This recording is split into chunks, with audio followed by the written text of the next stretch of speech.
પડતર કેન્દ્રો અને પડતર એકમ. સામાન્ય રીતે પડતર એકમ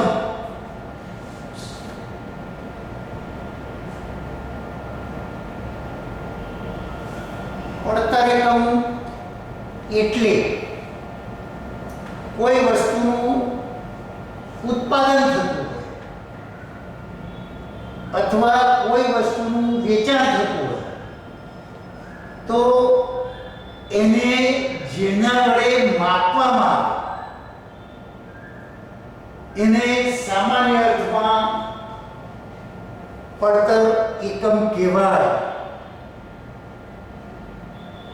દાખલા તરીકે કોઈ કંપની કાપડ બનાવવાનો ઉદ્યોગ કરે છે, ધંધો કરે છે, તો એમાં મીટર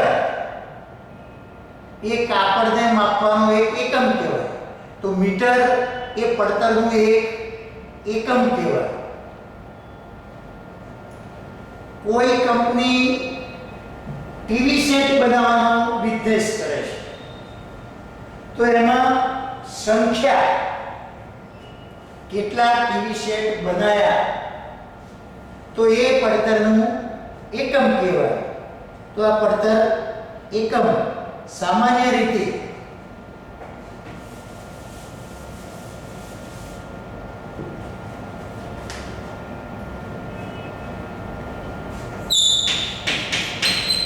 પડતર એકમ એટલે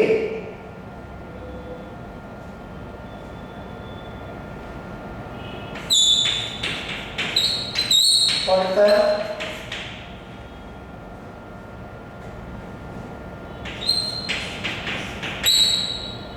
નક્કી કરે અને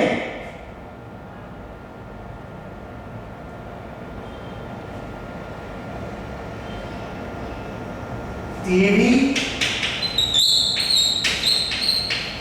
વસ્તુ કે સેવાનું જથ્થાત્મક જથ્થો એને સામાન્ય રીતે પડતર એકમ કહેવામાં આવે છે. ટૂંકમાં વસ્તુ કે સેવાની પડતર નક્કી કરવાના હેતુથી અથવા તો ઉદ્દેશથી ઉત્પાદનને ભૌતિક સ્વરૂપમાં અથવા તો ભૌતિક એકમોમાં રજૂ કરવું એને સામાન્ય અર્થમાં પડતરનો એકમ કહેવાય.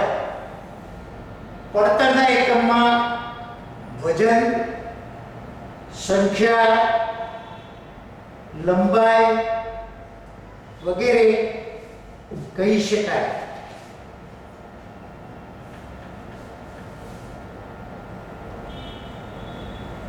કેટલાક ઉદ્યોગોમાં પડતરના એકમ નીચે પ્રમાણે ગણાવી શકાય.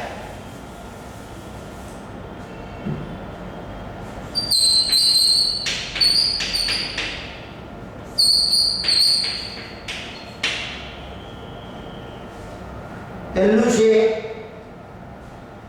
ખાતર ઉદ્યોગ.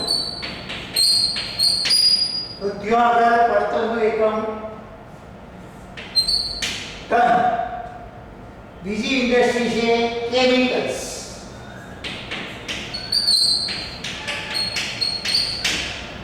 તો કેમિકલ્સમાં સામાન્ય રીતે લીટર અથવા કિલો, ત્યારબાદ જાઉં. તો એમાં પડતરના એકમ તરીકે કિલો. ખનિજ. તો ત્યાં આગળ પડતરના એકમ તરીકે ટન. ઉપરાંત પાણી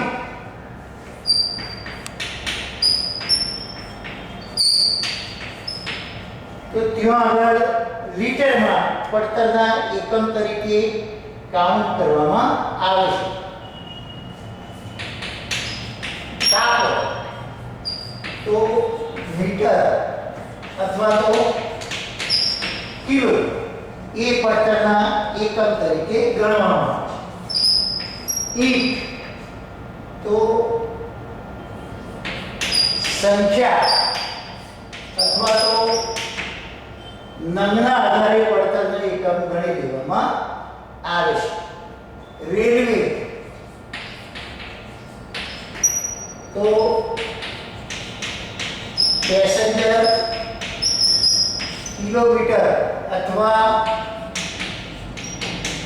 ટન કિલોમીટરના આધારે એકમ ગણવામાં આવે છે. પ્રિન્ટિંગ પ્રેસ તો જોબના આધારે એનો એકમ ગણી લેવામાં આવે છે. મોટર તો સંખ્યા અથવા તો નંગ એ પડતરના એકમ તરીકે ગણી લેવામાં આવે છે. પીણા તો લીટર અથવા તો નંગ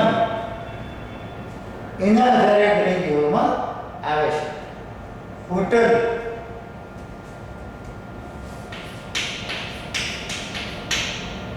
તો રૂમ દીઠ અથવા તો મુસાફર દીઠ પડતરના એકમ તરીકે ગણી લેવામાં આવે છે. કાગળની મિલ તો કિલો દીઠ પડતરના એકમ તરીકે ગણી લેવામાં આવે છે. અનાજ દળવાની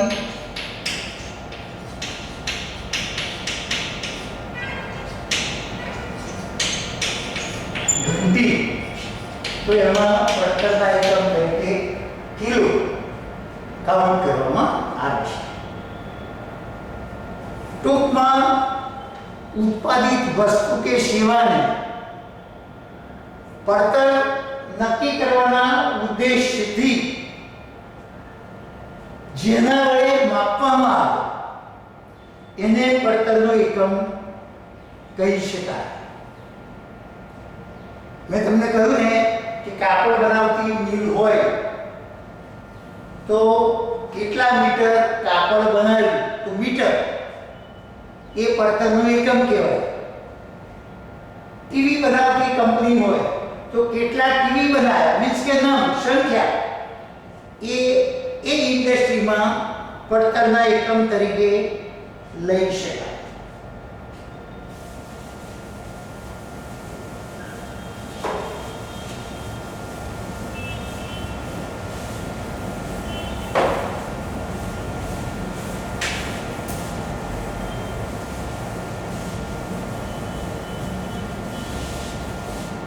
બીજું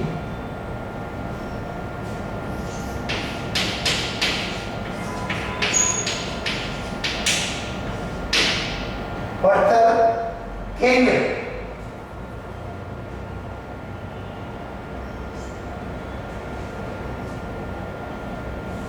પડતર કેન્દ્ર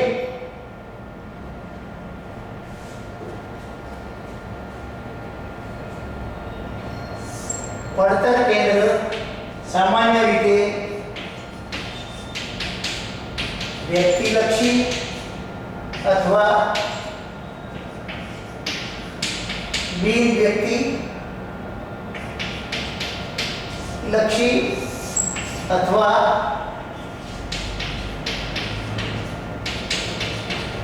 ઉત્પાદન લક્ષી અથવા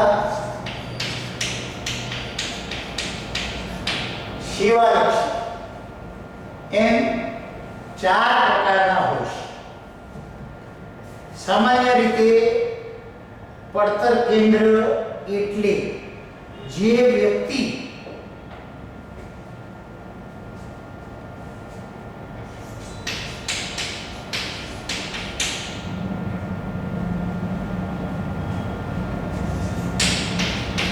યંત્ર ખાતા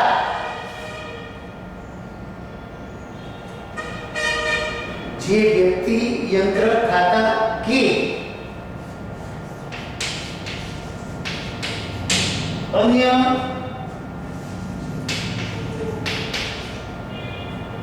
આધાર લઈ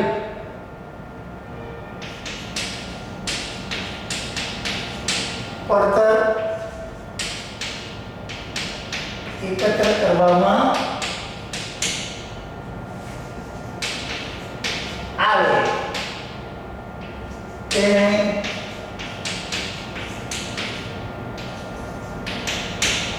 પડતર કેન્દ્ર કહેવાય.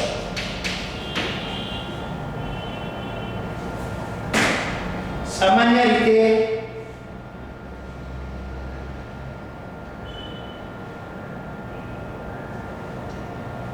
કોઈ ખાતાને આધાર તરીકે લઈને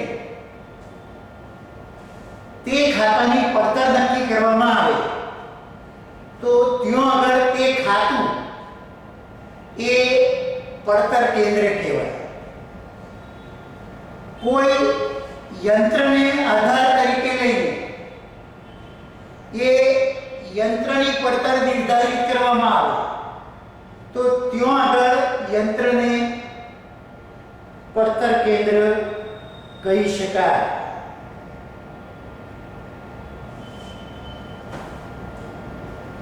પડતર કેન્દ્રો સામાન્ય રીતે બે પ્રકારના, વ્યક્તિગત પડતર કેન્દ્ર અને બિન વ્યક્તિગત પડતર કેન્દ્ર. વ્યક્તિગત પડતર કેન્દ્રમાં કોઈ વ્યક્તિ અથવા તો વ્યક્તિઓનો સમૂહ પડતર તરીકે ગણી લેવામાં આવે તો તેને વ્યક્તિગત પડતર કેન્દ્ર કહેવાય. સામાન્ય રીતે બિન વ્યક્તિગત પડતર કેન્દ્રમાં કોઈ ખાતું અથવા તો કોઈ યંત્ર પડતર કેન્દ્ર તરીકે ધ્યાનમાં લેવામાં આવે તો તેને બિન વ્યક્તિગત પડતર કેન્દ્ર તરીકે ધ્યાનમાં લેવામાં આવે. એટલે મીન્સ કે જોબ પડતરમાં વ્યક્તિ અથવા તો વ્યક્તિઓનો સમૂહ ધ્યાનમાં લેવામાં આવે તો વ્યક્તિગત પડતર કેન્દ્ર કહેવામાં આવે અને વ્યક્તિ કે વ્યક્તિઓનો સમૂહ નહીં પરંતુ ખાતાઓ કે યંત્ર કે કોઈ આધાર ધ્યાનમાં લેવામાં આવે અને એને આધારે પડતર નિર્ધારિત કરવામાં આવે તો તેવા પડતર કેન્દ્રને બિન વ્યક્તિગત પડતર કેન્દ્ર તરીકે ઓળખવામાં આવે છે. બીજો પ્રકાર ઉત્પાદન પડતર કેન્દ્ર અને એવા એકમો કે જો આગળ માત્ર વસ્તુઓનું ઉત્પાદન જ થતું હોય તો તેને ઉત્પાદન પડતર કેન્દ્ર તરીકે ઓળખવામાં આવે છે. ઉપરાંત કેટલાક એકમો સેવાઓનું ઉત્પાદન કરે છે, સેવાઓ પૂરી પાડે છે તો સેવાઓ પૂરી પાડતા એકમોને સેવા પડતર કેન્દ્ર તરીકે ઓળખવામાં આવે છે. આ પડતર કેન્દ્રો નક્કી કરવાનો મૂળભૂત ઉદ્દેશ વસ્તુ કે સેવાની પડતર નક્કી કરવાનો છે. બીજો એનો ઉદ્દેશ પડતર પર અંકુશ રાખવાનો છે અને ત્રીજો એનો ઉદ્દેશ કે આ વસ્તુની પડતર વધી કે વસ્તુની પડતર ઘટી એ માટેના જવાબદાર અથવા તો જવાબદારીની અધિકૃતતા નક્કી કરવાનો છે, જવાબદારી નક્કી કરવાનો છે. તો પડતર કેન્દ્રના બેઝિકલી ત્રણ ઉદ્દેશ: પડતર નક્કી કરવી, પડતર ખર્ચ ઉપર અંકુશ રાખવો અને જે તે વ્યક્તિની જવાબદારી નક્કી કરવી. આઈધર પડતરમાં વધારો થયો, આઈધર પડતરમાં ઘટાડો થયો. ત્યારબાદ પડતરનું વર્ગીકરણ.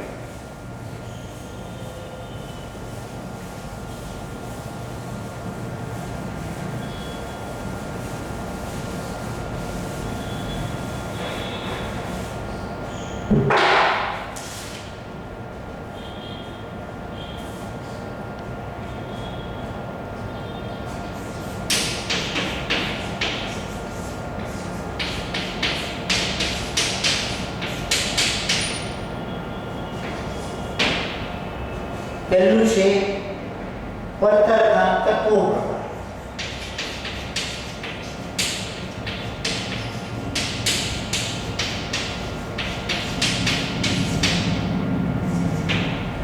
બીજું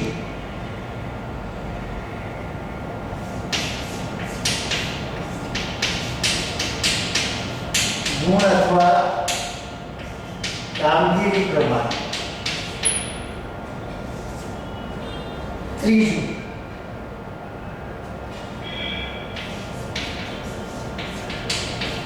વર્તણૂક સ્વરૂપના આધારે. ચોથું સમયના આધારે.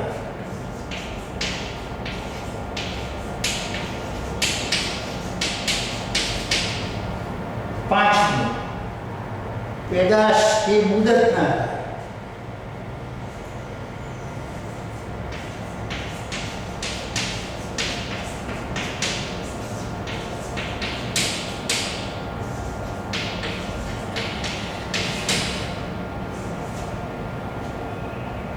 છઠ્ઠું સંચાલકીય નિર્ણયોના આધારે.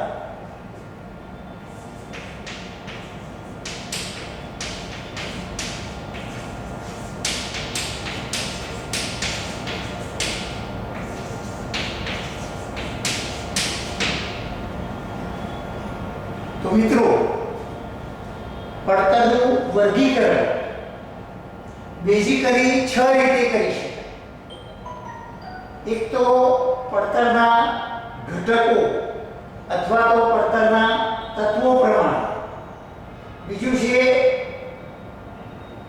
ગુણ અથવા તો એની કાર્યવાહી કે કામગીરી પ્રમાણે. ત્રીજું છે વર્તણૂક અથવા તો સ્વરૂપના આધારે. ચોથું છે સમયના આધારે. પાંચમું છે પેદાશ કે તેની મુદતના આધારે. છઠ્ઠું છે સંચાલકીય નિર્ણયોના આધારે.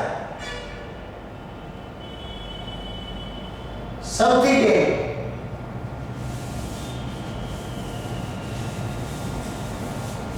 પડતરના તત્વોના આધારે. પડતરના તત્વો પ્રમાણે પડતરના બે ભાગ પાડી છે.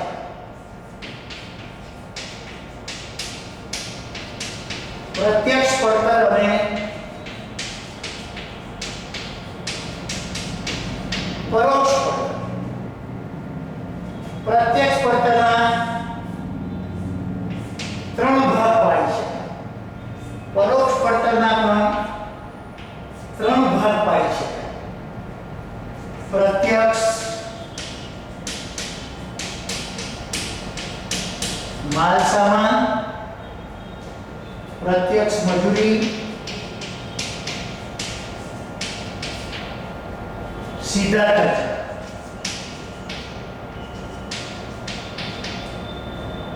પરોક્ષ પડતરના પણ 3 ભાગ. પરોક્ષ માલ સામાન, પરોક્ષ મજૂરી અને પરોક્ષ ખર્ચ. તો આ વર્ગીકરણ કરેલું કે પડતરના તત્વો પ્રમાણે સામાન્ય રીતે પ્રત્યક્ષ પડતર અને પરોક્ષ પડતર. પ્રત્યક્ષ પડતર એટલે એવા ખર્ચ કે જે ઉત્પાદન માટે પ્રત્યક્ષ રીતે કરવામાં આવે તેને સામાન્ય રીતે પ્રત્યક્ષ પડતર કહેવાય. દાખલા તરીકે કાપડનું ઉત્પાદન કરતા હોય તો કપાસ એ કાપડના ઉત્પાદનમાં ડાયરેક્ટ વપરાય છે, સીધો જ વપરાય છે. તો પ્રત્યક્ષ માલ ગણીને પ્રત્યક્ષ પડતરમાં ગણી લેવામાં. કાપડના ઉત્પાદનમાં રોકાયેલા મજૂરોને મજૂરી ચૂકવવામાં તો એને સામાન્ય રીતે પ્રત્યક્ષ મજૂરી ગણીને પ્રત્યક્ષ પડતરમાં ગણી લેવામાં આવે છે. સામાન્ય રીતે પ્રત્યક્ષ પડતરમાં ત્રણ બાબતો: પ્રત્યક્ષ માલ સામાન, પ્રત્યક્ષ મજૂરી અને ડાયરેક્ટ ઉત્પાદનના કોઈ એક એકમ માટે વપરાયેલા સીધા ખર્ચ એનો પણ સામાન્ય રીતે પ્રત્યક્ષ પડતરમાં ગણી લેવામાં આવે છે. પરોક્ષ પડતર કે જે ઉત્પાદનના કોઈ એક એકમ માટે નહીં પરંતુ સમગ્ર ધંધા માટે, સમગ્ર ઉત્પાદન માટે કરવામાં આવતા ખર્ચ એને પરોક્ષ પડતર, આડકતરી પડતર, શિરોપરી પડતર તરીકે ઓળખવામાં આવે છે. દાખલા તરીકે કોઈ વસ્તુનું ઉત્પાદન કરતા હોય તો એમાં પરોક્ષ રીતે એ કારખાનાનું ભાડું, યંત્રનું ભાડું એ કોઈ એક એકમ માટે નથી પરંતુ સમગ્ર ધંધા માટે, સમગ્ર ઉત્પાદન માટે ચૂકવવામાં આવે છે. તો તે પરોક્ષ પડતર કહી શકાય. પરોક્ષ પડતરમાં પણ પરોક્ષ માલ સામાન, પરોક્ષ મજૂરી અને પરોક્ષ ખર્ચનો પણ તેમાં સમાવેશ થાય છે.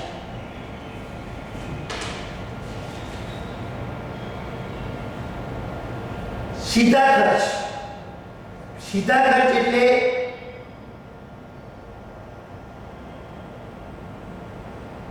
ઉત્પાદનમાં અમુક એકમ માટે જ ખાસ કરવામાં આવેલા ખર્ચ એને સીધા ખર્ચ કહેવાય, પ્રત્યક્ષ ખર્ચ કહેવાય. દાખલા તરીકે કોઈ ધંધાકીય એકમે મકાન કે પુલ બાંધવાનો કરાર હાથ પર લીધો હોય તો આ મકાન કે પુલ બાંધવા માટે કોઈ વિશિષ્ટ યંત્ર ખરીદવામાં આવે તો એની પાછળ થતો ખર્ચ એ વિશિષ્ટ ગણીને સીધો ખર્ચ કહેવામાં આવે છે, પ્રત્યક્ષ ખર્ચ કહેવામાં આવે છે. પરોક્ષ માલ સામાન. પરોક્ષ માલ સામાનમાં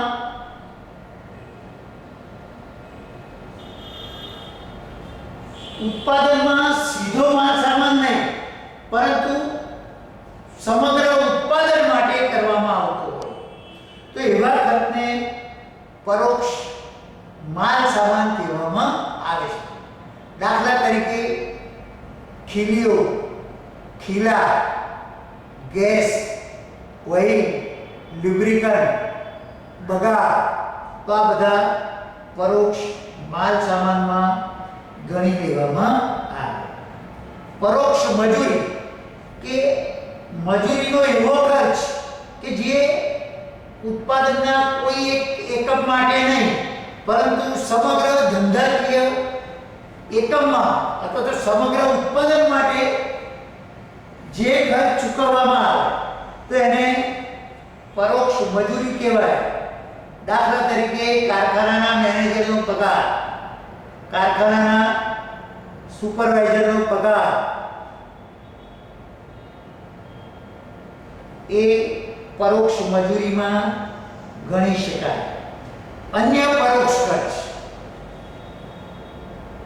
અથવા તો અન્ય આડકતરા અથવા તો શિરોપરી ખર્ચ, દાખલા તરીકે ભાડું, કરવેરા, વીમો, તો આ બધા અન્ય પરોક્ષ ખર્ચમાં ગણી લેવાય. આવા જે ખર્ચ છે તે કોઈ એક એકમના ઉત્પાદન માટે નહીં, પરંતુ ધંધાના સમગ્ર ઉત્પાદન માટે કરવામાં આવે છે, તો આને અન્ય પરોક્ષ ખર્ચ તરીકે ગણવામાં આવે છે. બીજું છે કાર્ય અનુસાર વર્ગીકરણ.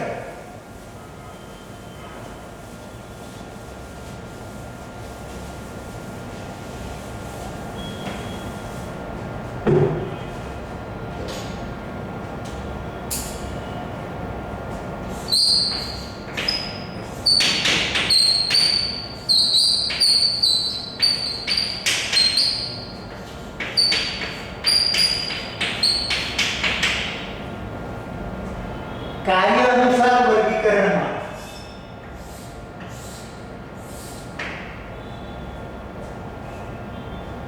કારખાના પરોક્ષ ખર્ચ,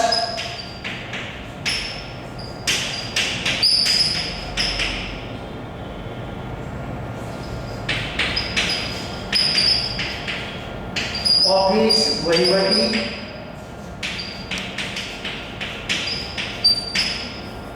પરોક્ષ ખર્ચ,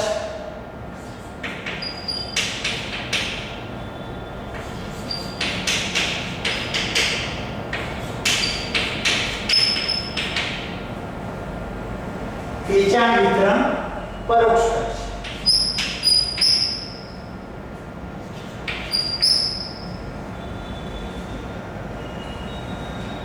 કારખાના પરોક્ષ ખર્ચ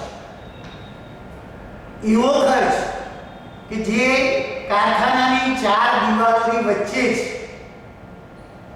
ઉત્પાદન માટે કરવામાં આવતો હોય, તો એવા ખર્ચને કારખાના પરોક્ષ ખર્ચ અથવા તો કારખાના શિરોપરી ખર્ચ કહેવામાં આવે છે.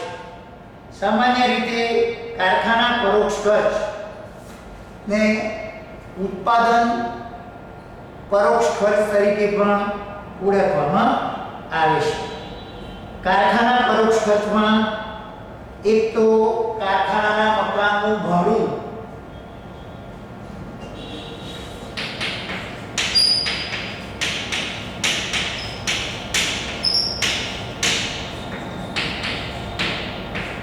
કારખાનાની જમીનનું ભાડું,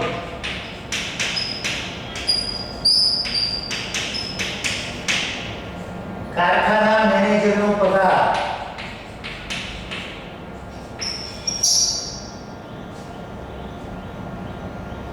કારખાનાના પ્લાન્ટ, મશીનરી કે યંત્રોનો મરામત ખર્ચ,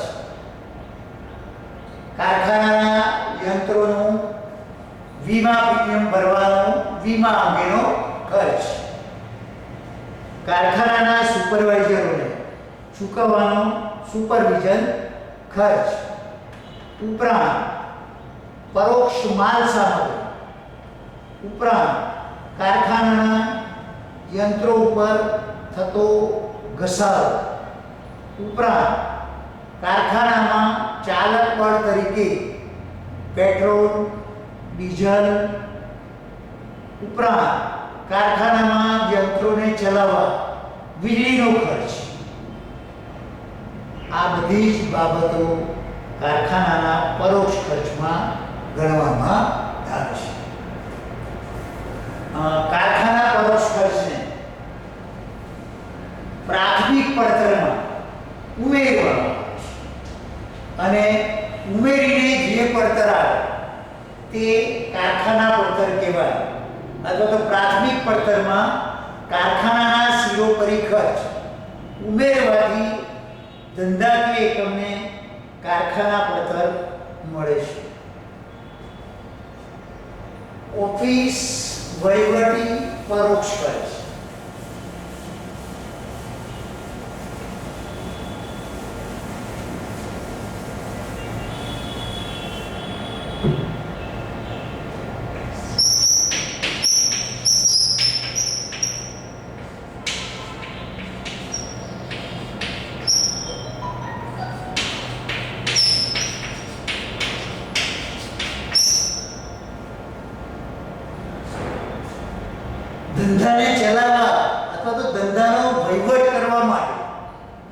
રોજિંદા વહીવટ માટે રૂટીનના રોજબરોજના જે ખર્ચ ઉપરાંત નાણાકીય ખર્ચ, આ બધા જ ખર્ચ એટલે ઓફિસ વહીવટી પરોક્ષ ખર્ચ. આવા ખર્ચ સામાન્ય રીતે ઉત્પાદનને લગતા હોતા નથી અથવા તો કારખાનાના પરોક્ષ ખર્ચમાં આ ઓફિસ અને વહીવટી પરોક્ષ ખર્ચનો સમાવેશ થતો નથી. વહીવટી સંચાલકીય ખર્ચ, આમાં નાણાકીય ખર્ચનો પણ સમાવેશ થાય છે. સામાન્ય રીતે ઓફિસ મેનેજરનો પગાર, ઓફિસ ભાડું, પ્રિન્ટિંગ,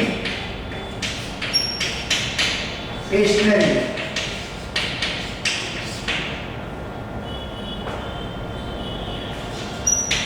ઓફિસ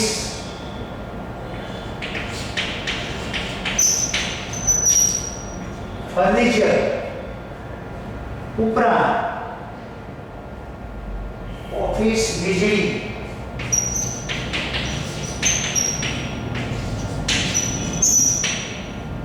ટેલિફોન, ઓફિસ ટેલિફોનના ખર્ચ ઉપરાંત ઓફિસ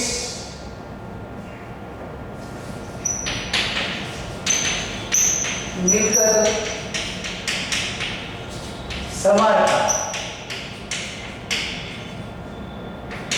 ઓફિસ મિલકતનો ઘસારો,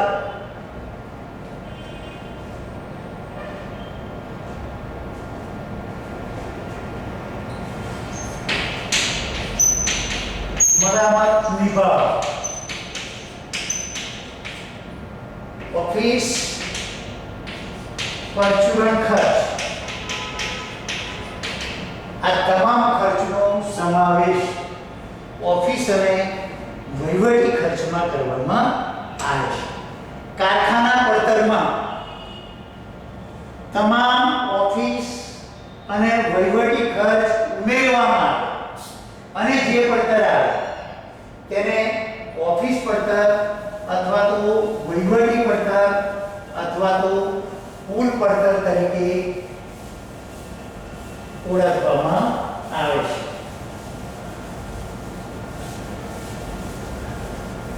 ત્રીજું છે વેચાણ,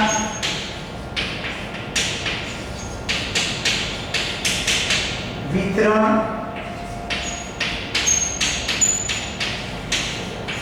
પરોક્ષ ખર્ચ. વેચાણ મેળવવા માટે અથવા તો વેચાણમાં વધારો કરવા માટે ધંધાકીય એકમ દ્વારા જે ખર્ચ કરવામાં આવે તો તેને વેચાણ ખર્ચ કહેવામાં આવે છે. વિતરણ ખર્ચ કે ઉત્પાદિત વસ્તુ અને સેવાઓ ગ્રાહકો સુધી પહોંચાડવા માટે જે ખર્ચ કરવામાં આવે તો તેને વિતરણના ખર્ચ કહેવામાં આવે છે. તો આ વેચાણ શિરોપરી ખર્ચ અથવા તો વેચાણ વિતરણ શિરોપરી ખર્ચ સામાન્ય રીતે ઓફિસ અને વહીવટી શિરોપરી ખર્ચમાં આ ખર્ચને ઉમેરવામાં આવે છે અને ઉમેરવાથી વેચાણ પડતર અથવા તો વેચાણ વિતરણ પડતર શોધવામાં આવે છે. આ વેચાણ વિતરણ ખર્ચમાં સામાન્ય રીતે સેલ્સમેનનું કમિશન,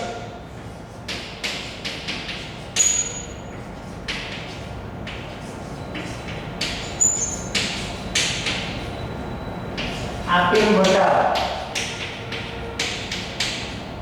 ગલખા, જાવક માલગાડી ભર,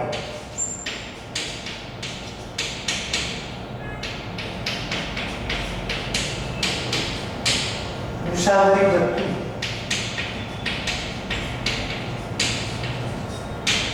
મનોરંજન ભથ્થું,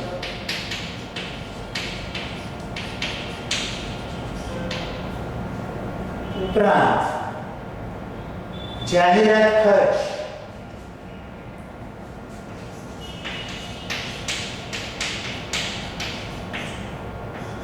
પેકિંગ ખર્ચ, આ તમામ વેચાણ વિતરણને સ્પર્શતા ખર્ચ છે અને વેચાણ વિતરણના ખર્ચ ગણીને પડતર નક્કી કરવા માટે ઓફિસ પડતરમાં ઉમેરવામાં આવે છે. ત્રીજું વર્ગ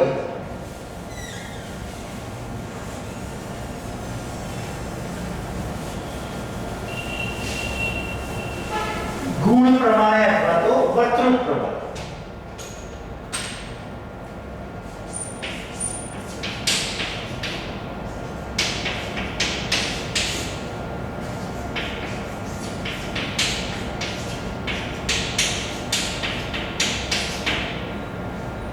પડતરના ગુણ પ્રમાણે અથવા તો વર્તણૂક પ્રમાણે ત્રણ ભાગ પાડી શકાય. સ્થિર ખર્ચ, ચલિત ખર્ચ અને અર્ધચલિત ખર્ચ.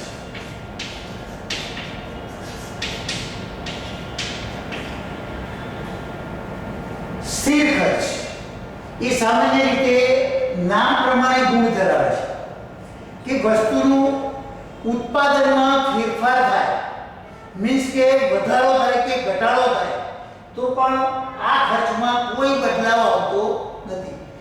એ સ્ટેટિક રહેશે, એ સ્થિર રહેશે. ઉત્પાદનના વધારા કે ઘટાડાની જે ખર્ચ ઉપર કોઈ અસર થાય નહીં તો તેને સ્થિર ખર્ચ તરીકે ઓળખવામાં આવે છે. દાખલા તરીકે કારખાનાનું ભાડું ઉત્પાદન થાય કે ના થાય, ઓછું થાય, વધે, પણ કારખાનાનું ભાડું તો ચૂકવવું પડે જ પડે. સ્થિર ખર્ચ, કુલ સ્થિર ખર્ચ છે એ સામાન્ય રીતે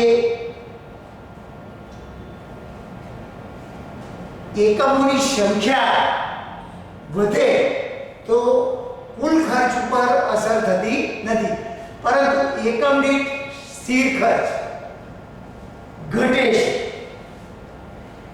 સ્થિર ખર્ચ સામાન્ય રીતે ઉત્પાદનના વધારા ઘટાડા સાથે એમાં કોઈ પણ પ્રકારની વધઘટ થતી નથી. ચલિત ખર્ચ કે ઉત્પાદનના વધારા કે ઘટાડા સાથે એમાં ફેરફાર થાય છે. જો ઉત્પાદન બમણું કરવામાં આવે તો બમણો વધે છે, અડધું કરવામાં આવે તો અડધો થાય છે. તો આને સામાન્ય રીતે ચલિત ખર્ચ કહેવામાં આવે છે, જે ઉત્પાદનના વધારા ઘટાડા સાથે અથવા તો ઉત્પાદનમાં થતા ફેરફારો સાથે સમસંબંધ ધરાવે છે. ચલિત ખર્ચ એમાં એક વસ્તુ અગત્યની છે કે ઉત્પાદનનો એકમ દીઠ ચલિત ખર્ચ બદલાતો નથી. કુલ ખર્ચ બદલાય પરંતુ ઉત્પાદનનો ચલિત ખર્ચ એકમ દીઠ બદલાતો નથી. ત્રીજું છે અર્ધચલિત.